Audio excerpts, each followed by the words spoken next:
Langit di atas Semarang berwarna merah saga ketika Rafael dan Kartono tiba di kota itu. Aroma garam dari laut bercampur dengan bau pasar yang ramai, membuat suasana semakin padat dan sesak. Semarang bukan sekadar kota dagang, ia adalah pusat pertemuan berbagai kepentingan. VOC, para bangsawan Jawa, saudagar dari timur, dan mata-mata yang berkeliaran di setiap sudut jalanan.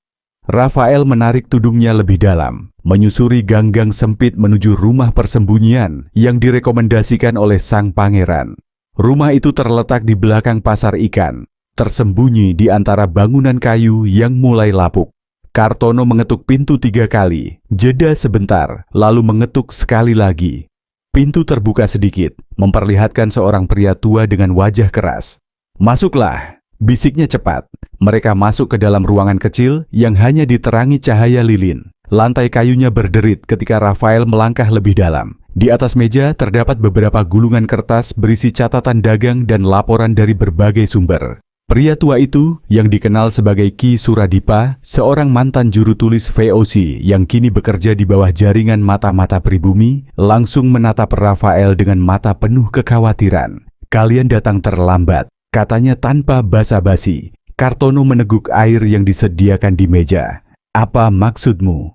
Ki Suradipa menyerahkan selembar kertas yang tampak terburu-buru dituliskan. Tulisan tangan di atasnya sedikit berantakan, seolah ditulis dalam keadaan darurat. "Jaringan tidak mati. Kami hanya berganti wajah. Semarang kini dalam bayang-bayang. Datanglah jika ingin melihat permainan sebenarnya." Rafael membaca pesan itu berulang kali, mengabaikan suara riuh dari luar rumah. Matanya menyipit, mencoba memahami pesan tersirat di baliknya. "Kami pikir setelah kematian Tumenggung Wirasatya, jaringan intelijen pribumi akan melemah," ujar Ki Suradipa. Suaranya rendah namun tegang. "Tapi nyatanya, mereka tidak bubar. Justru mereka semakin kuat. Mereka tidak lagi bekerja dalam bayang-bayang Tumenggung, melainkan seseorang yang baru. Seseorang yang belum kita kenal."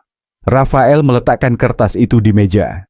"Apakah kau punya petunjuk siapa orang itu?" Ki Suradipa menggeleng. "Tidak ada yang tahu. Mereka bergerak cepat, lebih rahasia dari sebelumnya. Namun satu hal yang pasti, mereka mengendalikan Semarang dari balik layar." Malam di Semarang malam itu, Rafael dan Kartono menyusuri tepi dermaga Semarang. Angin laut berembus kencang, membawa aroma ikan asin dan kayu basah. Kapal-kapal besar berlabuh, membawa komoditas dari berbagai penjuru Nusantara. Namun, bukan itu yang menarik perhatian mereka, melainkan sosok-sosok gelap yang berkeliaran di antara kapal dan gudang penyimpanan. Kartono berbisik, "Aku melihat beberapa orang yang mencurigakan. Mereka tidak seperti pekerja pelabuhan biasa." Rafael mengangguk, "Aku juga melihatnya. Mereka terlalu waspada, seolah tahu ada sesuatu yang harus dijaga." Mereka berjalan lebih dekat, bersembunyi di balik tumpukan peti kayu. Dari kejauhan, mereka melihat seorang pria berpakaian rapi, berbicara dengan beberapa pria bersenjata. Cahaya obor menyinari wajahnya sekilas, cukup bagi Rafael untuk mengenalinya. Kartono menahan napas. "Itu bukan pejabat VOC?" Rafael mengangguk. "Ya, dan dia seharusnya tidak berada di sini pada jam seperti ini." Pejabat itu, Cornelis van der Meer, seorang pengurus logistik VOC di Semarang, tampak serius berbicara dengan kelompok tersebut.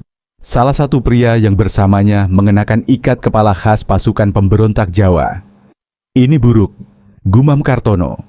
Rafael memperhatikan gerakan mereka dengan seksama. Seorang pria menyerahkan sebuah kotak kecil kepada Cornelis yang menerimanya dengan hati-hati. Ia membuka sedikit tutupnya dan sekilas cahaya bulan memperlihatkan isi di dalamnya, kilauan emas dan permata. Kartono mengepalkan tangan. Mereka bertransaksi, pejabat VOC bersekongkol dengan pemberontak.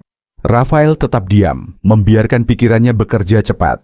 Kematian Tumenggung Wirasatya ternyata bukan akhir. Itu hanya permulaan dari permainan yang lebih besar. Tumenggung adalah kunci lama, tapi ada kunci baru yang sedang mereka bentuk di sini, bisik Rafael. Mereka harus bergerak cepat. Semarang kini bukan lagi hanya sekadar kota dagang. Ia adalah pusat dari jaringan baru yang lebih licik, lebih tertutup, dan lebih mematikan. Dan Rafael tahu, ia harus menemukan siapa dalang sebenarnya sebelum semuanya terlambat.